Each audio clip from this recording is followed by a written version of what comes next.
Bonjour Gérard Larcher. Bonjour Sonia Mabrouk. Et bienvenue à la grande interview sur CNews et Europe 1. Vous êtes le président du Sénat. Beaucoup de questions à vous poser ce matin. Et tandis que l'examen du budget de l'État a démarré en commission à l'Assemblée, les raisons du déficit sont au centre de la polémique. On se dirige vers une commission d'enquête pour tenter de connaître la vérité.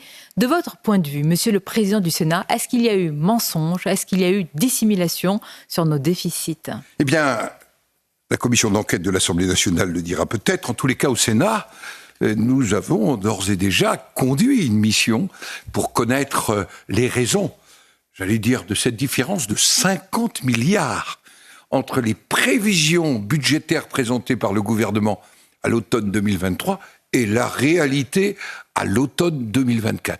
D'ailleurs, hier, la commission des finances a décidé de poursuivre son travail pour connaître les causes réelles et sincères.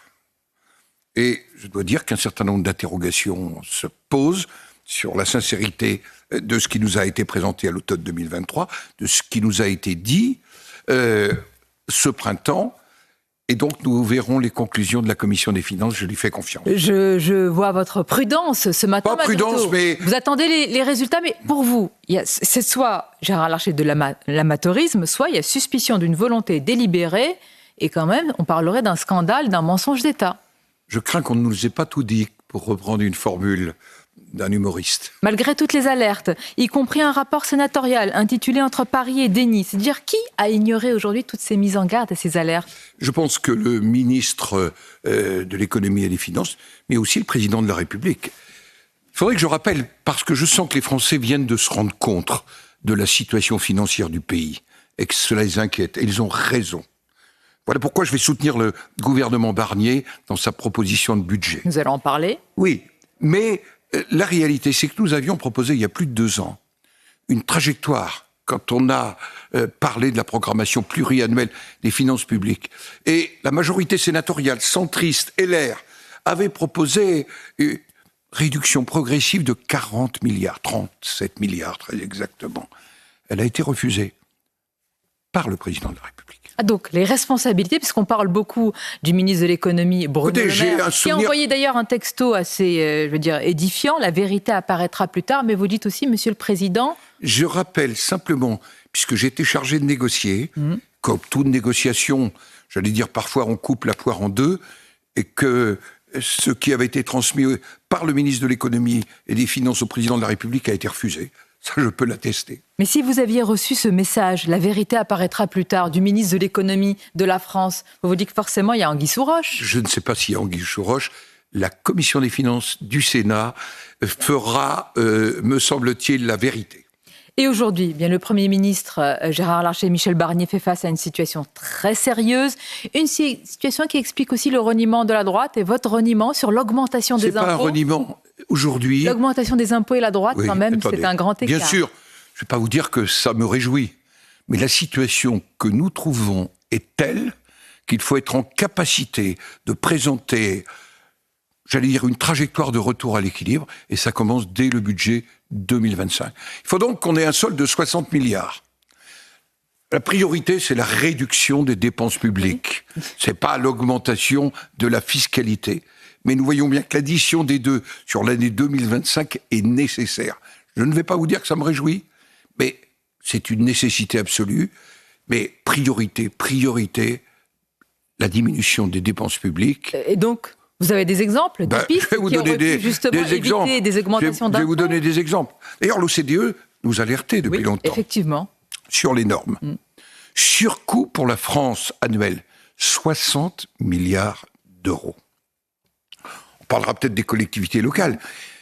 Et en 2022, plus 2 milliards 400 millions liés aux nouvelles normes qui sont imposées aux collectivités locales. Il y a aussi cette extraordinaire prolifération qui n'a pas commencé il y a 7 ans, mais depuis plus longtemps, des agences, vous savez, d'opérateurs de l'État. On en a 438.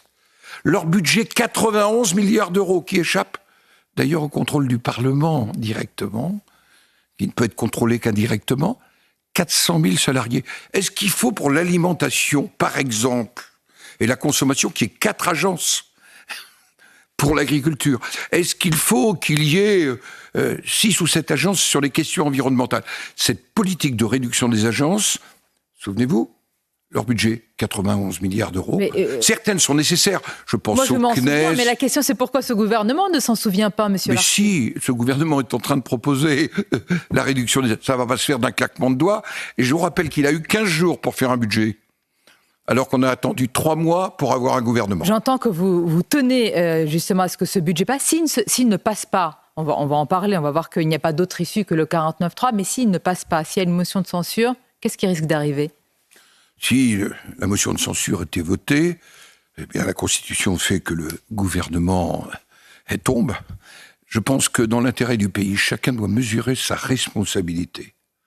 Nous devons doter notre pays d'un budget pour l'année 2025 qui nous conduise à une trajectoire de retour à l'équilibre.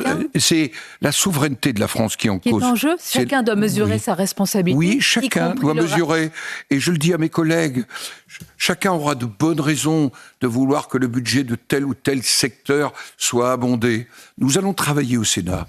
Nous allons travailler dans le cadre de l'enveloppe qui nous est donnée pour enrichir les propositions, pour en modifier certaines, pour répondre à un certain nombre de priorités.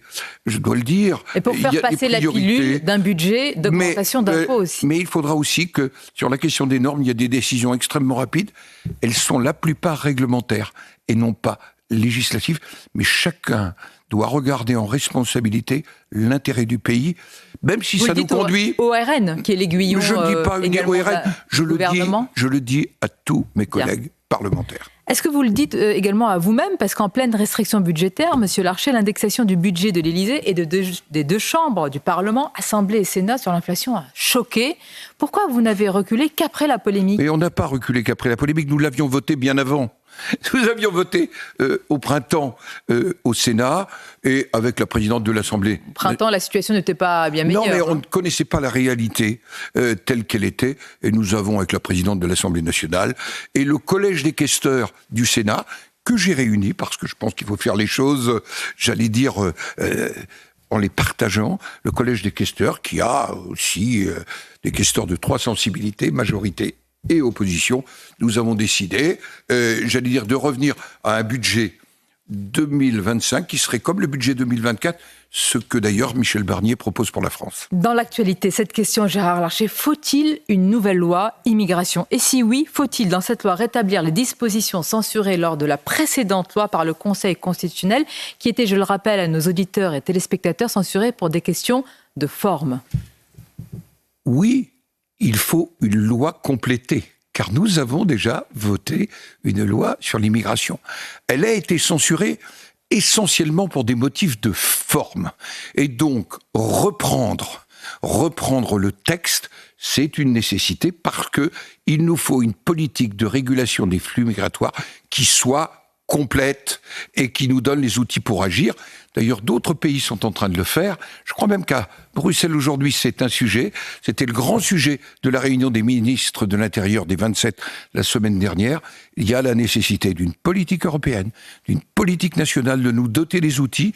Et vous savez, quand je vois que Bruno Retailleau, aujourd'hui, plus de 3/4 des Français soutiennent sa volonté tout simplement de retrouver l'autorité de l'État, de réguler les flux migratoires, de répondre aux questions de sécurité, de lutter contre les narcotrafics, eh bien je crois que c'est une des raisons pour lesquelles les Français témoignent leur adhésion. Vous le connaissez bien, Bruno Retailleau, évidemment. Vous le soutenez à 100%. Vous avez vu qu'il a beaucoup de détracteurs, des critiques. Écoutez, vous vous rappelez aussi que les Français, c'est notre sondage, 75% des Français sont favorables à plus de fermeté en matière migratoire notamment. Vous dites, il a raison, Bruno Retailleau? Oui, je dis qu'il a raison.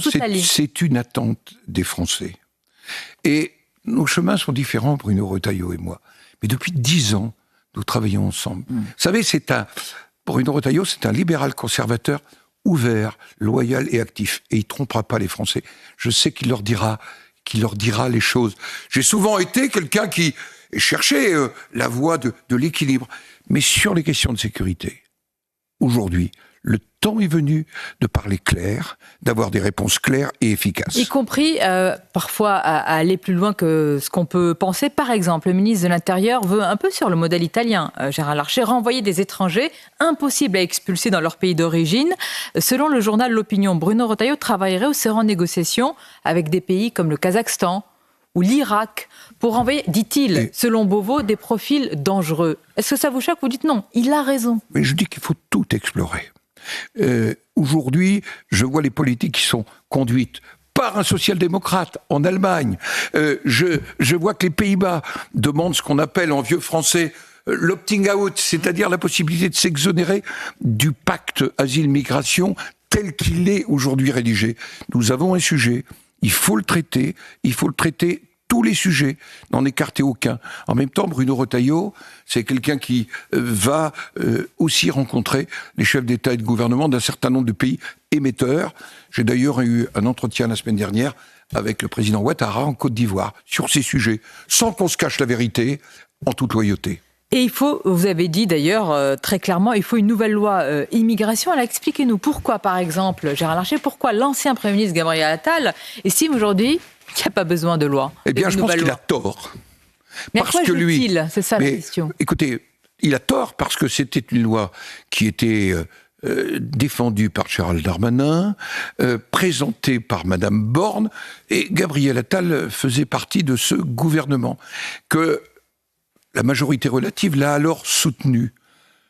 Il y a aujourd'hui tout simplement besoin de retrouver ce texte. Il y a besoin aussi de réécrire, à la lumière de ce texte, ça c'est réglementaire, ce qu'on a appelé la circulaire Valls. Elle date d'il y a 12 ans.